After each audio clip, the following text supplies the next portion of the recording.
तो हमने एंथर पढ़ा था, स्टेमेन हमने पढ़ा था। स्टेमेन, इसमें एंथर और फिलामेंट दो पार्ट थे। फिलामेंट वो था जिस पर एंथर ऊपर जुड़ा हुआ था, अटैच था। कार्पल के हमने तीन पार्ट पढ़े थे। एक हमने पढ़ा था ओवरी, एक स्टाइल और एक स्टिग्मा, है ना, राइट, वेल डन। एक ओवरी, स्टाइल और स्टिग्मा। एक हमने पढ़ा रिसेप्टिकल है, एक ओव्यूल है जो कि इसका पार्ट है। ओव्यूल जो ओवरी के अंदर प्रेजेंट होता है। सेपल्स हैं, पेटल्स हैं, 4 वर्ल्स हैं हमारे पास, है ना। तो 4 वर्ल्स भी हैं जो जुड़े हुए हैं। मॉडिफाइड शूट हमने बताया कि this is the modified shoot and develops from the floral primordia. तो फ्लोरल प्राइमोर्डिया से डेवलप होता है, जो प्राइमोर्डियल मेरिस्टेमेटिक टिश्यू है वहाँ से डेवलप होता है ये। इसके बाद this is the reproductive part of the plant, androecium and gynoecium. This is the both are the essential whorls of flower, है ना, इनको हम बोलते हैं these all are the essential whorls of flower. Several hormonal जो changes होते हैं उनसे तैयार होता है फ्लावर। फ्लोरल प्राइमोर्डिया डेवलप होता है। इनफ्लोरेसेंस वो पार्ट होता है जहां पर फ्लोरल बर्ड प्रेजेंट होती है किसी फ्लावर में। चलिए, ये रिवीजन है इसलिए थोड़ा सा फास्ट होगा, इसलिए जिन लोगों को पहले समझ में नहीं आया है वो ये समझ नहीं पाएंगे आज की क्लास। और आज की क्लास को अगर समझ नहीं आ रही है तो आप पहले के जो लेक्चर हैं उनके वीडियो को थोड़ा सा आप उसको एक बार रिकॉल करें तो आपको क्लियर हो जाएगा, ठीक है। Sir, NCERT ferrous area MTB क्या होता है? नेक्टिफेरस एरिया मतलब क्या होता है? नेक्टिफेरस एरिया वो जहां पर नेक्टर बनता है, this is called the nectariferous area, है ना, नेक्टर तैयार होता है जी। चलिए, तो ये है एंड्रोसियम और गाइनेसियम की हम बात कर रहे हैं।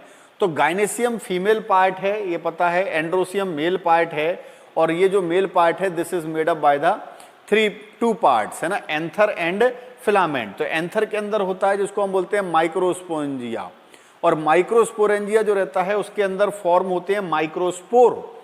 तो माइक्रोस्पोरेंजिया जिसके अंदर माइक्रोस्पोर मदर सेल होती है, this is the diploid in nature and this become converted into the haploid microspore or pollen grain. So this is the androecium and gynoecium जिसके बारे में आप बहुत अच्छे से पढ़ चुके हैं। चलिए आगे हम लोग बात करते हैं। फ्लावर का स्ट्रक्चर है ना, फ्लोरल एक्सिस हैं। कनेक्टिव वो पार्ट है जो कनेक्टिव है, ये बीच का पार्ट है जिसमें दोनों लोब के बीच में प्रेजेंट है। हम लोग देखते हैं ये जो एंथर होता है ये बाइलोब्ड एंथर होता है, and each lobe is consist by the 2 theca, तो उसको हम बोलते हैं डाइथीकस, तो उसको हम लोग बोलते हैं डायथीकस। ये देखें आप। सो this is the chamber, these 4 chamber, this is containing the 2 microsporangia and each microsporangia is consisting of the 2 chamber, है ना। अगर हम देखें तो ये एंथर जो है इसका ये वाला जो पार्ट है बाइलोब्ड एंथर है, यानी एक लोब में अगर हम देखें तो एक लोब के अंदर 2 थीका हैं, 2 थीका, इसलिए हम इसको बोलते हैं डाइथीकस। तो ये सेपरेटिंग हो रहे हैं, ये सेपरेट है, लाइन ऑफ डेहिसेंस है। बहुत सारे लोगों ने मुझसे क्वेश्चन पूछा, कई बार फोन आया, व्हाट्सअप किया कि what is the dehiscence. Dehiscence का मतलब होता है ये वो लाइनिंग है जहां से ये ब्रेक होने वाला है। इसका एंथर का स्फुटन या एंथर का जो टूटना है, this is called the dehiscence, इसको हम लोग डेहिसेंस बोलते हैं। सो this is called the dehiscence, okay. Now पहले से वीडियो बेटर हुआ कि नहीं हुआ? सबसे पहले ये बताओ, वॉइस और वीडियो पहले से बेटर हुआ कि नहीं, है ना। अब बेटर हो रहा हो तो मेरे को बता दो फटाफट जी। चलिए, थोड़ा सा डिलीवरी लेट हो रही है, उससे कोई प्रॉब्लम नहीं है, लेकिन वीडियो क्लियर होना चाहिए। Well done, well done, well done. चलिए, बहुत बढ़िया। तो ये फ्लावर का पार्ट था, इसमें मैंने ये बताया था this is the filament and this is the anther. तो जो एंथर है वो बाइलोब्ड एंथर है ना, ये बाइलोब्ड एंथर है। ये क्वेश्चन आता है कि this is the bilobed anther. तो अगर हम देखें तो this is the bilobed anther and each anther is made up by the 2 theca, right now.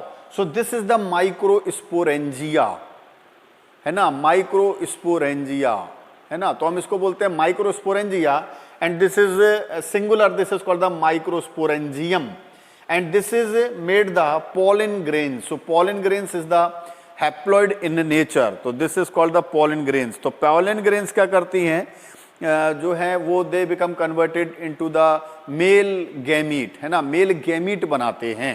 तो हम बोलते हैं 4 माइक्रोस्पोरेंजिया हैं, 4 माइक्रोस्पोरेंजिया हैं, ईच कॉर्नर पर हैं, एक लोब के दोनों कॉर्नर पर माइक्रोस्पोरेंजिया हैं। This is also called as the pollen sac.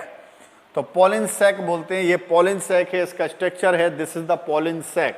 अब ये पॉलन सैक में हमने पढ़ा था, जनरली इसमें क्या होता है, इसमें एक पैराइटल लेयर होती है और एक स्पोरोजिनस टिश्यू होता है। तो जब हम इसकी बात करते हैं कि इसमें पैराइटल लेयर है, स्पोरोजिनस टिश्यू होता है, तो वो जो पैराइटल लेयर है वो क्या करती है, उसकी लेयर का फॉर्मेशन करती है। तो हम बात करते हैं कि एक पैराइटल लेयर होती है ना, आर्कीस्पोरियल सेल्स होती हैं, और आर्कीस्पोरियल सेल से हम कहते हैं कि एक पैराइटल लेयर तैयार होती है और एक प्राइमरी माइक्रोस्पोरोजिनस सेल्स तैयार होता है। तो जो पैराइटल लेयर है वो इसकी इन लेयर का फॉर्मेशन करता है, जिसमें आउटर एपिडर्मिस, फिर एंडोथीसियम, फिर मिडिल लेयर और फिर माइक्रोस्पोर मदर सेल। तो ये अंदर जो स्पोरोजिनस टिश्यू है ये माइक्रोस्पोर मदर सेल का फॉर्मेशन करता है। माइक्रोस्पोर मदर सेल माइक्रोस्पोर का फॉर्मेशन करती हैं। तो ये जो 2n स्ट्रक्चर है, this become converted into the n। तो 2n वाला जो स्ट्रक्चर है वो n में कन्वर्ट हो जाता है। n मतलब haploid set of the chromosome, यानी कि यहाँ पर मियोसिस डिवीजन होता है और आफ्टर मियोसिस पॉलन ग्रेन्स का फॉर्मेशन होता है inside the microspore mother cell. तो जो स्पोरोजिनस टिश्यू है which is present inside the pollen sac, वो जो उसके अंदर पॉलन सैक के अंदर माइक्रो, जहाँ पर माइक्रोस्पोर का फॉर्मेशन हो रहा है, this is containing the micro spore mother cell या पॉलन मदर सेल। तो pollen mother cell diploid nature की होती है and they produce the haploid structure of the microspore. ठीक है, इस माइक्रोस्पोर का फॉर्मेशन करता है, ये देखें आप। तो पॉलन मदर सेल है, आउटर मोस्ट लेयर टैपेटम है। मैंने बताया था कि जब टैपेटम जुड़ी रहती है तो पॉलन किट का फॉर्मेशन भी होता है। ठीक है, तो ये टैपेटम है, आउटर मोस्ट लेयर टैपेटम है। मियोसिस फर्स्ट हुई, मियोसिस सेकंड हुई, 2 मियोसिस कंप्लीट हो गई।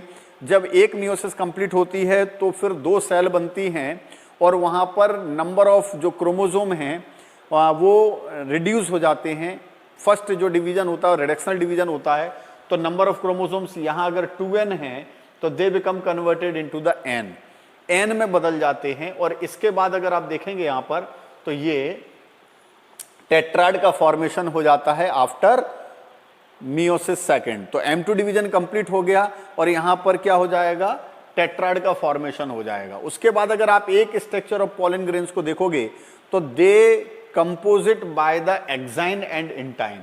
सो exine is the outer most layer and intine is the inner most layer and their cell is containing the 2 cell stage.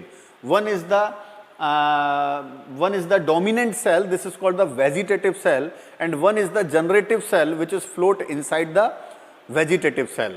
तो vegetative cell के अंदर एक जो सेल है वो जिसको हम बोल रहे हैं जनरेटिव सेल, वो उसके अंदर फ्लोट कर रहा है। तो जनरेटिव सेल फ्लोट कर रहा है वेजिटेटिव सेल के अंदर, ये वेजिटेटिव सेल है। और यहीं से हम देखते हैं कि फिर वो जो एक्साइन है वो स्पोरोपोलिनिन की बनी है और जो इंटाइन है वो पेक्टोसेलुलोज की बनी है। ठीक है, वॉइस क्लियर है? वॉइस क्लियर है? पिक्चर क्लियर है? पहले से क्लियर है कि नहीं है? जल्दी बताओ मेरे को जिससे मैं आगे बढ़ जाऊं। और ये 2 तरह के माइक्रोस्पोर बताए थे जी, 2 तरह के माइक्रोस्पोर बताया था, एक सक्सेसिव टाइप डिवीजन, एक साइमल्टेनियस टाइप का डिवीजन था। तो ये 2 तरह के डिवीजन हो रहे थे जिससे कि अलग अलग तरह का। ऑल क्लियर सर, ये सक्सेसिव और साइमल्टेनियसली दोनों फिर से अच्छे से बता दीजिए। हाँ, इसमें बेटा कुछ नहीं है, मैंने आपको बताया था कि एक डाइकोट में होता है, एक मोनोकोट में होता है। आपको सक्सेसिव जो है वो ध्यान रखना है, सक्सेसिव है ना, इसको हम आइसोबाइलेटरल भी बोलते हैं। इसमें क्या हो रहा है, देखो आप एक डिवीजन के बाद एक सेल कंप्लीटली सेपरेट हो गई दूसरी सेल से, यानी कि इसमें कैरियोकाइनेसिस के बाद इमीडिएटली साइटोकाइनेसिस हो जाती है और एक सेल के बाद 2 सेल तैयार हो जाती हैं। यानी जो सक्सेसिव है इसको आइसोबाइलेटरल भी बोलते हैं। 2 सेल बन गई, फिर जब डिवीजन हुआ, कैरियोकाइनेसिस हुआ, तो फिर उसके बाद इमीडिएटली क्या हो गया, साइटोकाइनेसिस हो गई। तो 4 सेल का एक टेट्राड बन गया। ये देखो आप, पूरा टेट्राड बन गया 4 सेल का। तो इसमें कैरियोकाइनेसिस के बाद इमीडिएटली साइटोकाइनेसिस हो जाती है, followed by the cytokinesis. This is called the successive type. इसको आइसोबाइलेटरल भी कहते हैं और ये मोनोकॉट का करेक्टर होता है। जैसे आइसोबाइलेटरली मोनोकॉट में होती है तो दिस इज द मोनोकॉटिंग करेक्टर। और दूसरा अगर हम देखें साइमल्टेनियसली टाइप, तो उसमें क्या होता है, जैसे एक सेल डिवाइड हो गई तो न्यूक्लियस का डिवीजन हो गया, हल्का सेप्टाया भी सेपरेशन कंप्लीट नहीं हुआ, जितना सेपरेशन होगा सेल का वो चारों सेल का एक साथ होता है, तो this is called the simultaneously type.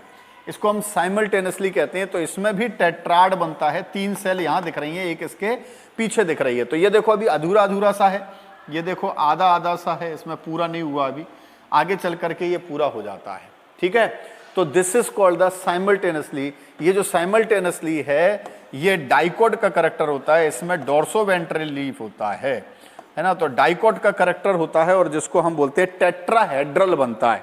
इसमें आइसोबाइलेटरल बनते हैं, इसमें टेट्राहेड्रल बनते हैं। तो एसटीडी से याद रख सकते हो, एसटीडी। तो ये साइमल्टेनियसली, हालांकि इसमें भी एस आ रहा है तो कंफ्यूजन हो सकता है, लेकिन आप ध्यान रखना this is the tetrahedral and this is the dicot. तो डाइकोट में प्रेजेंट होता है, टेट्राहेड्रल होता है, ये थोड़ा सा हमको याद रखना है इसको। बेल्ट बाकी एनसीईआरटी में दिया नहीं है तो इतना ज्यादा हमको नहीं लगता है कि कुछ बहुत ज्यादा इंपॉर्टेंट है। ये पॉलिन सैक फिर से वही लेयर बताई है, मियोसिस बताया है, हैप्लॉइड सेल कैसे तैयार होती हैं। तो जो मैंने आपको बताया कि जो पैराइटल लेयर है, आर्कीस्पोरियल सेल है, उसमें पैराइटल लेयर और स्पोरोजिनस सेल्स बनती हैं। तो जो पैराइटल लेयर होती है वो क्या करती है, आउटर कवरिंग बनाती है ना, तो इसकी आउटर कवरिंग तैयार करती है। ये देखो इसकी आउटर कवरिंग तैयार करती है। इसमें सबसे आउटर मोस्ट होती है एपिडर्मिस, फिर होती है एंडोथीसियम, फिर होती है मिडिल लेयर, फिर होती है जाकर के टैपेटम। तो टैपेटम की क्वालिटी पे बहुत सारे क्वेश्चन आते हैं, वो हमें पता होना चाहिए कि टैपेटम की क्या क्या क्वालिटी है। न्यूट्रिशनियस है, मल्टी न्यूक्लिएटेड है, डेंस साइटोप्लाज्म होता है, ये सारे कैरेक्टर्स के बहुत इंपॉर्टेंट हैं, है ना। तो ये, और टैपेटम न्यूट्रिशियस होता है, सभी को पता है। चलिए अगली बात देखें, पॉलिन ग्रेन्स का स्ट्रक्चर है। पॉलिन ग्रेन्स, इसमें वेजिटेटिव सेल है और जनरेटिव सेल है।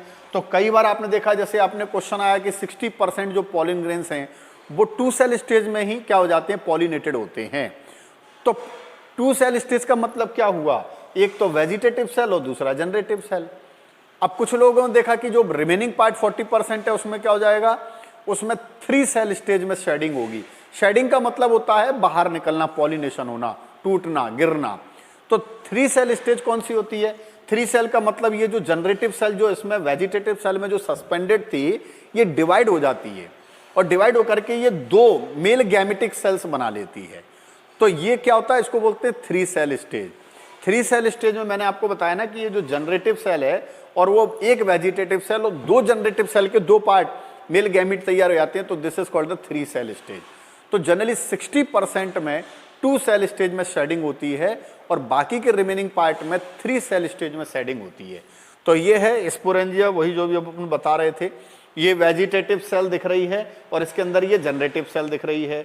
बाहर पूरी कवरिंग है एक्साइन की। अगर हम देखें एक्साइन है, कुछ जगह पर एक्साइन अपने एक्चुअल फॉर्म में नहीं है, उन 3 जगह को हम लोग कहते हैं जर्म पोर।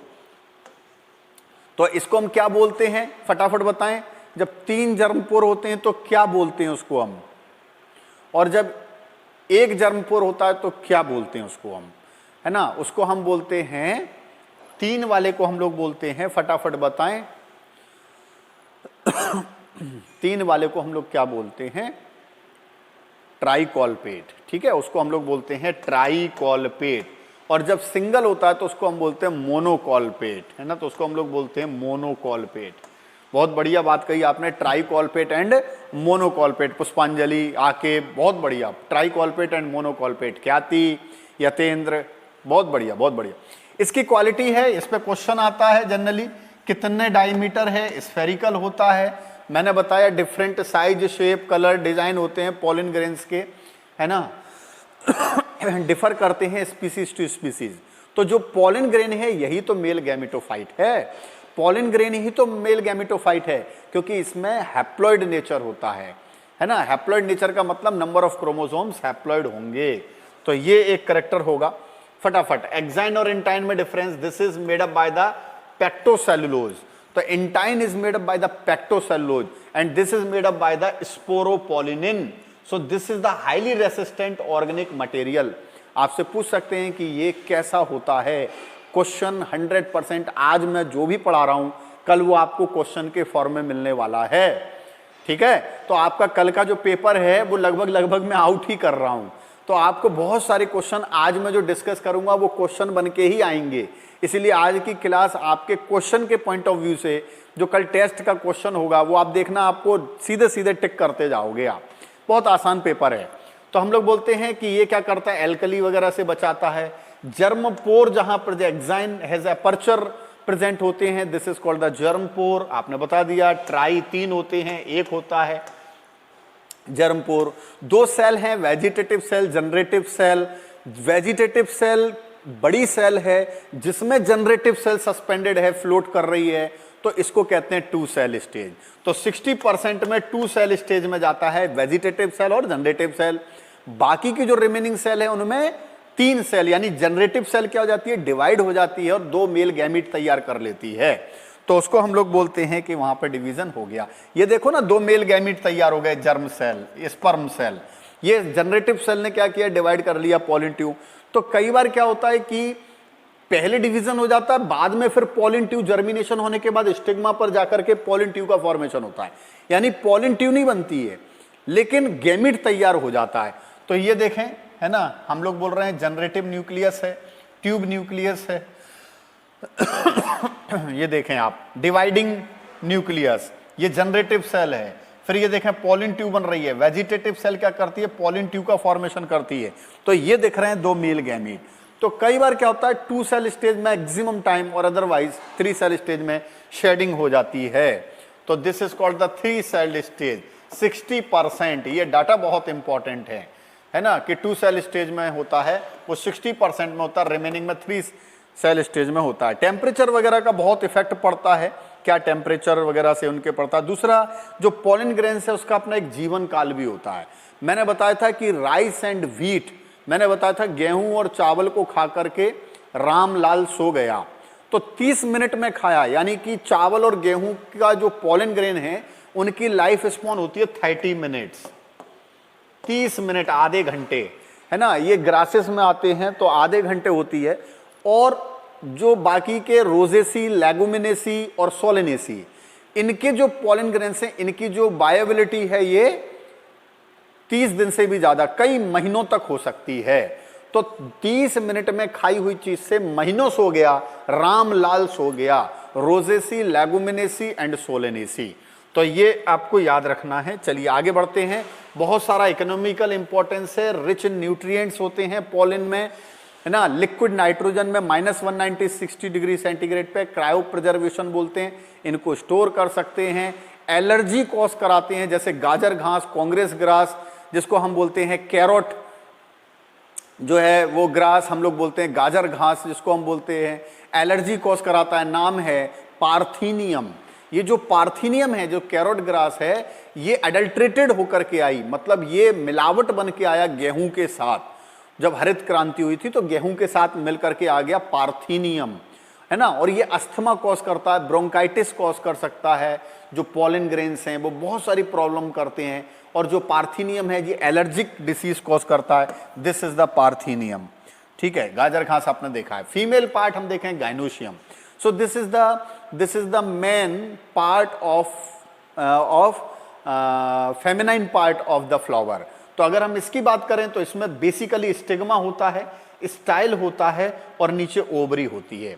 ओवरी थैलेमस पर रखी रहती है ना, थैलेमस पर रखी रहती है। और ओवरी के अंदर लोक्यूल होता है। हमने देखा था ये ओवरी है तो इसके अंदर है लोक्यूल, और लोक्यूल के अंदर है ओव्यूल। ये ओव्यूल है। ओव्यूल जिस तरह से इस ओवरी से जुड़ा रहता है उसको कहते हैं प्लेसेंटेशन, है ना, बाय द प्लेसेंटा जुड़ा रहता है।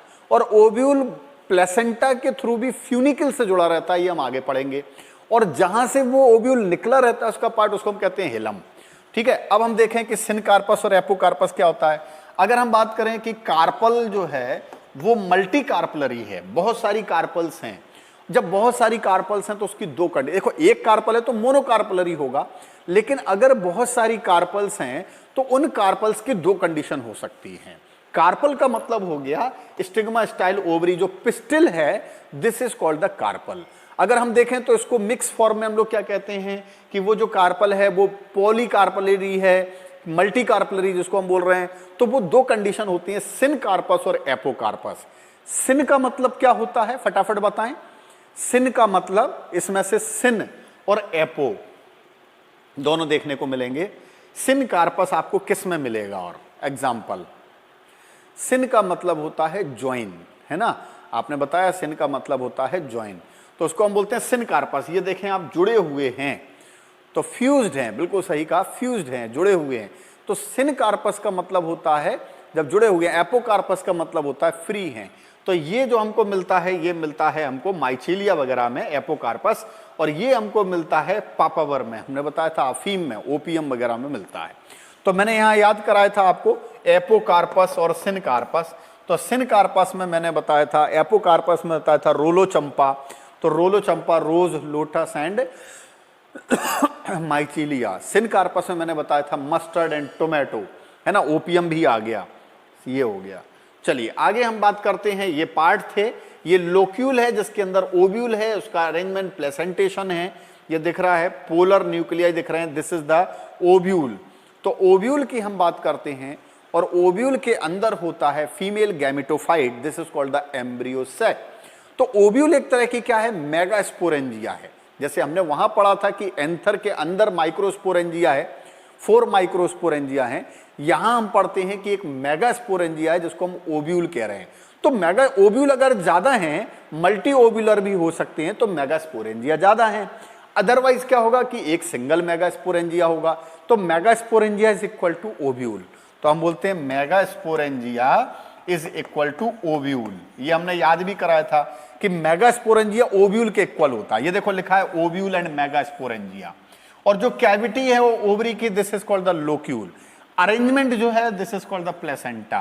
तो ईच एंड एवरी थिंग्स आपके क्लियर होना चाहिए। अगर आप वास्तविकता में बॉटनी का पेपर दे रहे हैं, ये क्वेश्चन करने वाले हैं, तो सेक्सुअल रिप्रोडक्शन फ्लावरिंग प्लांट का एक एक क्वेश्चन आपका क्लियर होना चाहिए, तब आप इसमें बेस्ट कर पाओगे। ठीक है, हर्ष तो इसमें रोने वाली बात नहीं है, हंसने वाली बात है। मेरे ख्याल से अब तो 2-3 बार आप रिवाइज कर चुके हो, पढ़ चुके हो, तो ये आपको बहुत ही कॉमन लग रहा होगा। किसी को फूल देने से पहले ये सोच लेना कहीं तुम फूल ना बन जाओ, है ना। तो फूल का मतलब अच्छा भी होता है और फूल का मतलब बेकार भी होता है, तो फूल ना बन जाओ, ये ध्यान रखना कि फूल बहुत इंपॉर्टेंट है। तो चलिए हम लोग बात करते हैं आगे की कि क्या है। ये ओव्यूल है, ओव्यूल है जिसकी हम बात कर रहे हैं, है ना। ये देखें आप, चलिए कंटिन्यू।